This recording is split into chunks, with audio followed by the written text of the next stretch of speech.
capítulo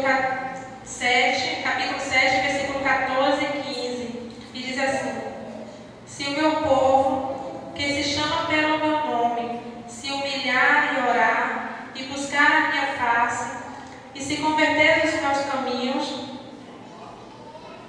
então eu ouvirei dos céus, e perdoarei os seus pecados, e sararei a sua terra.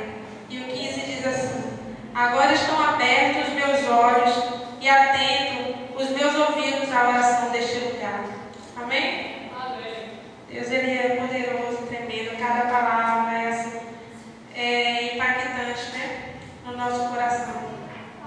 E só completando o que o Márcio disse, né? Se, como diz o louvor também, o meu corpo errar o caminho, o nosso coração que já aprendeu, já ouviu, ele vai clamar.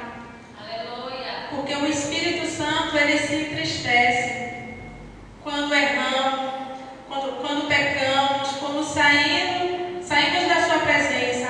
O Espírito Santo, ele se entristece. Então o nosso coração, ele clama para voltar ao seu caminho, né?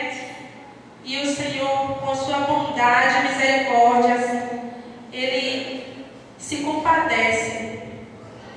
E Ele ouve o nosso coração e nos perdoa. E perdoa os nossos pecados. Que bom que temos um Deus soberano que tem o poder de perdoar os nossos pecados. Verdade, meu Deus. Obrigada, Jesus. Que venhamos ter sempre o coração contrito, quebrantado, na presença do Senhor.